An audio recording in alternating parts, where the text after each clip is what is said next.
le food est un secteur tellement important qu'il nous paraissait fondamental, effectivement, de mobiliser une diversité d'acteurs autour de cette table ronde.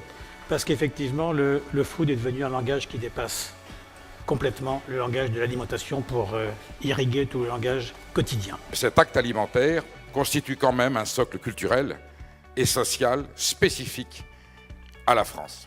Et si la cuisine était le propre de l'homme ? Je crois qu'il est temps de démarrer nos travaux, donc je voulais déclarer ouvert cette Food Morning. Merci.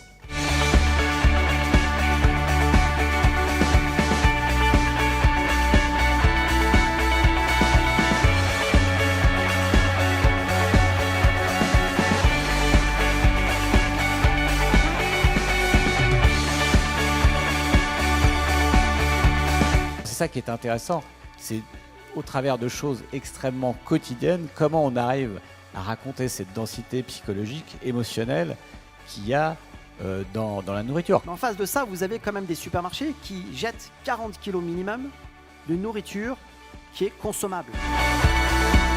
Depuis seulement les débuts de l'année, depuis 4 mois, nous sommes déjà sur l'ensemble des chaînes publiques françaises à 800 heures, je dis bien 800 heures, de programmes sur le culinaire. Aujourd'hui se plaint plus. Soit il trouve le bon rapport qualité-prix dans l'achat de son produit, soit il passe à un autre. Nous, on porte une mission qui est de faire revenir le goût véritablement au cœur de nos assiettes. Nous apportons des idées, j'en suis convaincu. On a appris, par exemple, aux consommateurs à déguster des produits d'Extrême-Orient.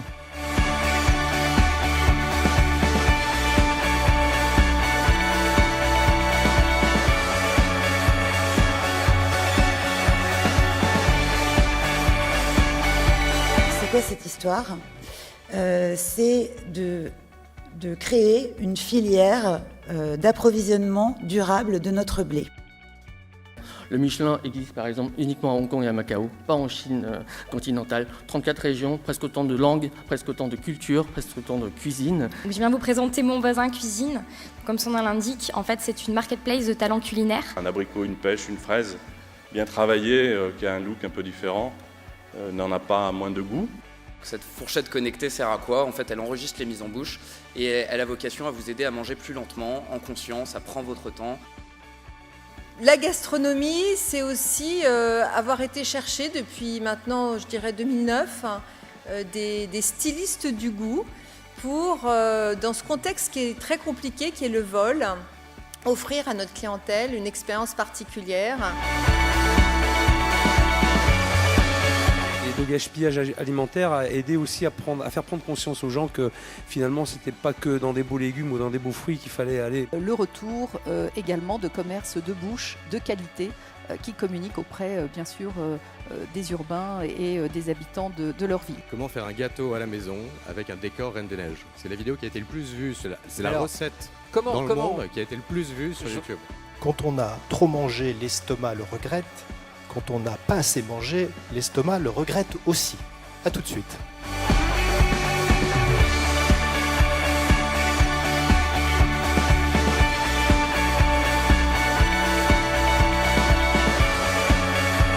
J'ai préparé un chou foie gras café, un petit suisse vinaigre de rhubarbe et une petite gambasse noix de coco.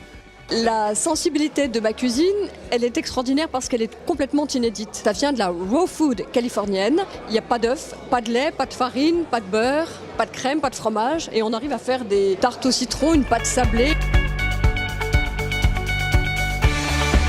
Cet événement, c'est d'abord une collaboration étroite entre CB News et Dentsu Aegis Network. Pendant près de 3 mois, les équipes CB et les équipes Dentsu, nous nous sommes rencontrés à peu près une fois par semaine pour travailler les contenus, identifier les tendances, voir ce qui faisait et défaisait la food industry aujourd'hui. La logistique créée par PS Live et Connect Factory pour l'ensemble de l'événement, Lonsdal sur toute la partie créative, charte graphique de l'événement.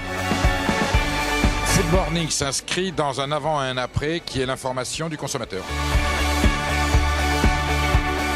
Le gaspillage alimentaire, ça c'est vraiment quelque chose qui me touche. Moi j'en ai ressorti qu'il y avait une prise de conscience globale sur la qualité alimentaire à tous les niveaux, que ce soit chez les industriels, dans les petites start-up, dans les agences de communication. J'ai adoré la diversité des gens et des opinions. Je pense que la synergie de tous ces discours permettra un enrichissement mutuel. Il y aura un avant et un après Food Morning.